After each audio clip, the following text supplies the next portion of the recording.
오랜 세월의 역사가들이 반복했던 질문이 하나 있습니다.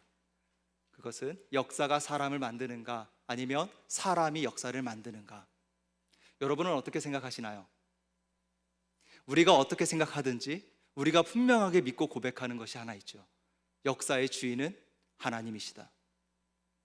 역사는 하나님께서 사용하시는 사람을 통하여 하나님께서 이루시는 것임을 믿습니다.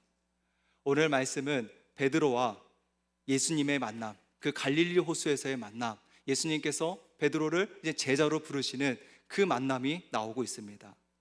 말씀을 보면 베드로는 사실 예수님께 그렇게 큰 관심이 없어 보입니다. 초반에는 예수님을 따라서 많은 사람들이 몰려왔었지만 베드로와 그 동료들은 그저 그물을 정리하고 배를 정리하고 있었을 뿐이었습니다. 그냥 퇴근 준비하고 있었던 거죠. 그러한 베드로에게 예수님께서 한 가지 요청을 하시네요. 3절을 보면은 예수께서 한 배에 오르시니 그 배는 시몬의 배라. 육지에서 조금 떼기를 청하시고 앉으사 배에서 무리를 가르치시더니, 예수님께서 이 베드로의 배를 빌리셨어요. 그런데 여러분, 그 배는 어떠한 배입니까? 그 배는 밤이 새도록 수고하였지만 잡은 것이 하나도 없는 빈 배였어요. 실패했던 배였어요. 허무한 배였습니다. 여러분, 우리 중에 부족한 것을 원하는 사람이 누가 있을까요? 나는 내 인생에서 부족해도 괜찮아, 나는 좀 없어도 돼 라고 원하는 사람, 솔직한 마음으로 그걸 원하는 사람이 과연 얼마나 있을까요? 그 누구도 사실은 부족한 것을 원하지 않아요. 여러분, 베드로라고 해서 빈 배로, 아무것도 잡지 못하고 빈 배로 돌아오고 싶었을까요?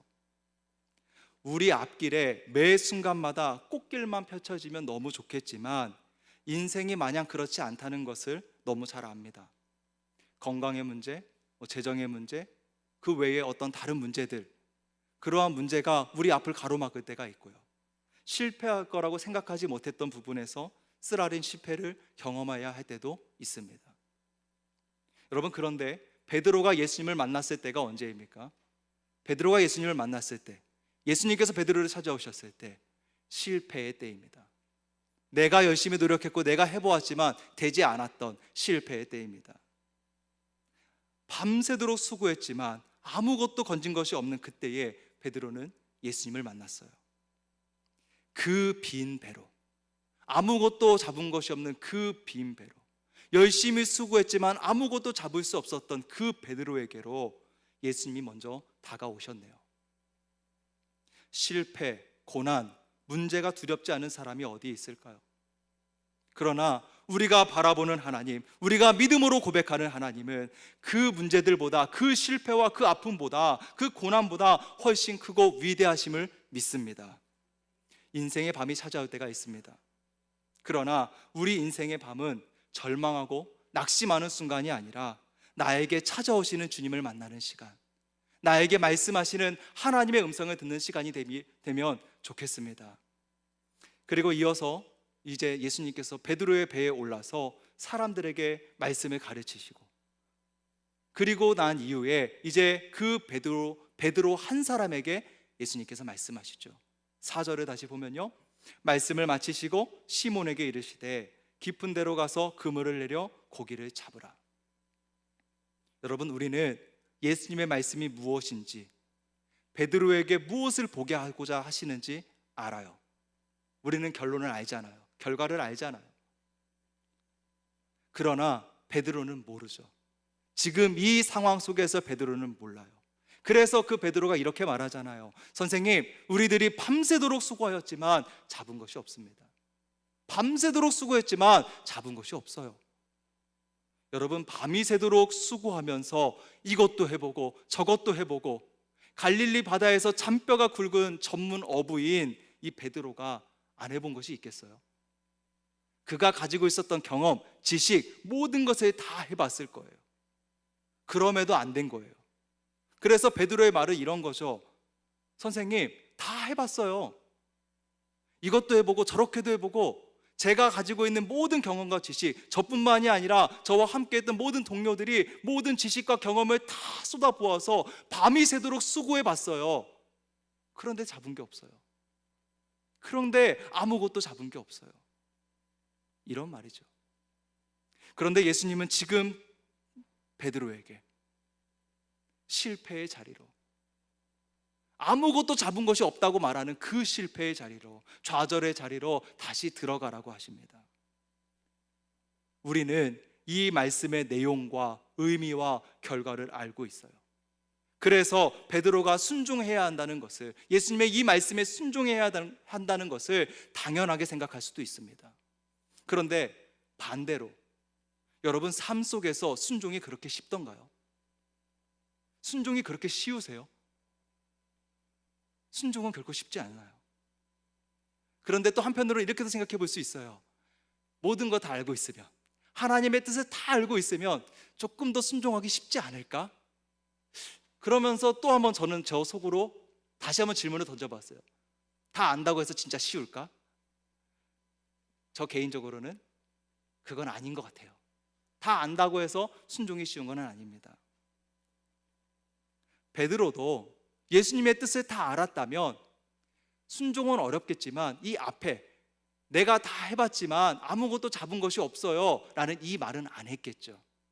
여러분, 그러나 중요한 것은, 여기서 중요한 것은 우리가 하나님의 그 뜻을 다 알지 못한다 할지라도 순종이란 말씀이 명하시는 자리에 내가 있는 겁니다. 그것이 순종이에요. 말씀이 명하시는 자리에, 하나님이 말씀하시는 그 자리에 내가 있는 것, 그것이 순종입니다. 예수님께서 지금 베드로에게 다시 들어가라고 하시는 자리가 어디인가요? 너가 포기했던 자리, 너에게 실패와 좌절을 안겨줬던 자리, 그곳으로, 그 깊은 곳으로 들어가라. 그리고 그곳에서 그물을 던져라. 여러분이 베드로라면 어디로 가고 싶으시겠어요? 너무 피곤해요. 어디로 가고 싶으시겠어요? 그냥 집으로 가고 싶지 않을까요? 내 경험과 내 생각으로는 가고 싶지 않고 갈 수가 없어요. 그런 상황에서 베드로는 그래도 이렇게 말하는 거예요. 5절을 다시 한번 보면요, 시몬이 대답하여 이르되 선생님, 우리들이 밤이 새도록 수고하였으되 잡은 것이 없지만은 말씀에 의지하여 내가 그물을 내리리이다 하고, 말씀에 의지하여 내가 그물을 내리겠습니다. 밤새도록 노력해도 안 됐고 내가 가진 지식과 경험으로도 안 됐지만 말씀하시니 말씀에 따라서 다시 그 실패의 자리로 가보겠습니다. 여러분, 요즘 세상이 말하는 교회에 대한 평가와 교회에 대한 그런 이야기들이 어떻죠? 이 자리에서 말하고 싶지 않을 만큼 너무너무 속상한 말들이 많이 오고 가죠. 정말 이 자리에서 말하고 싶지 않아요.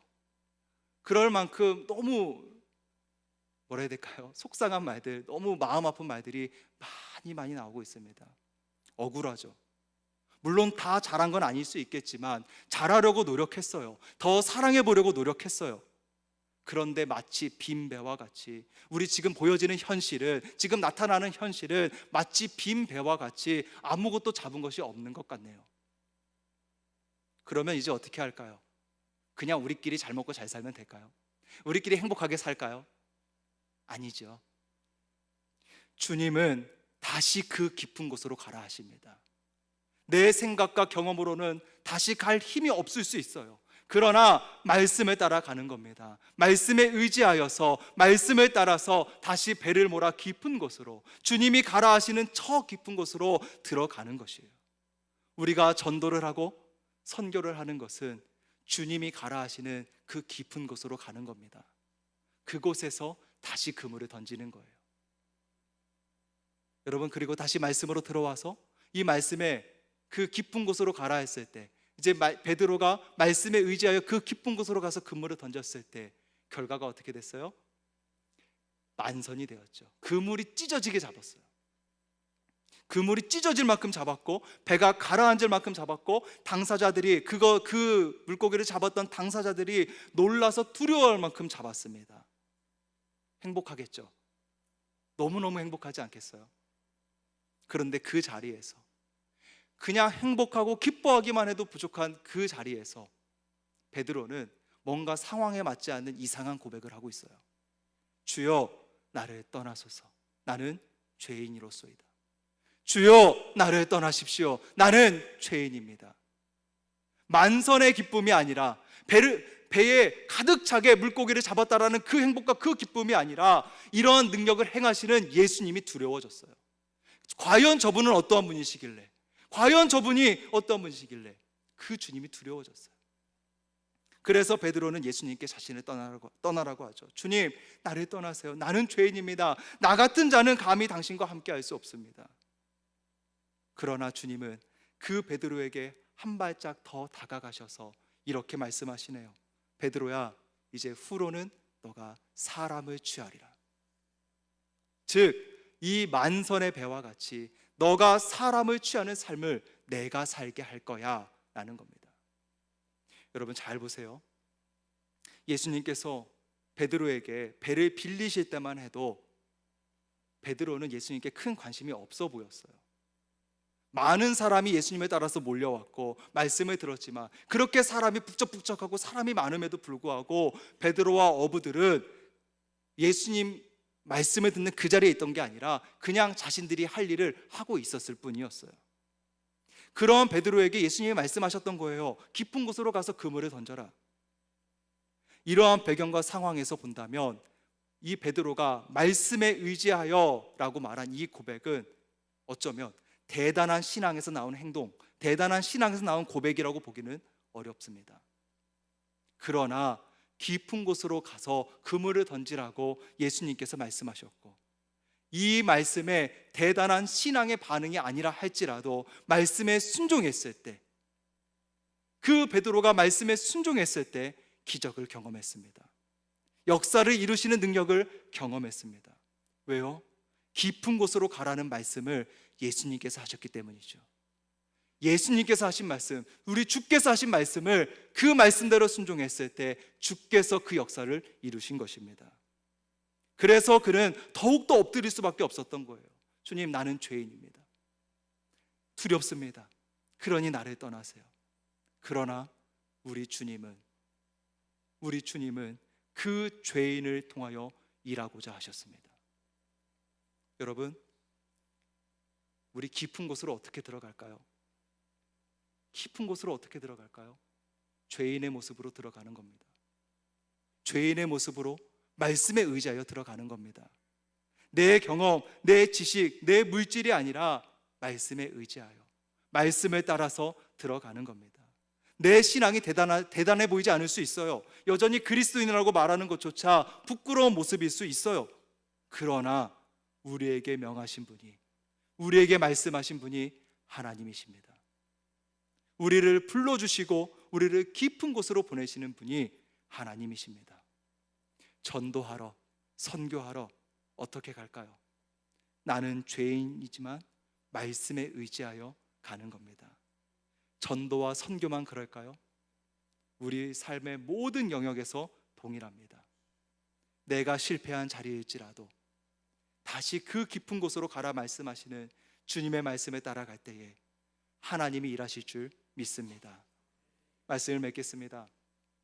사랑하는 성도 여러분, 주님이 보내시는 자리는 주님이 거두시게 하시는 풍성한 자리가 될 줄 믿습니다. 말씀에 의지하여 나아가는 우리 모든 선교팀의 걸음을 주께서 복되게 하실 줄 믿습니다.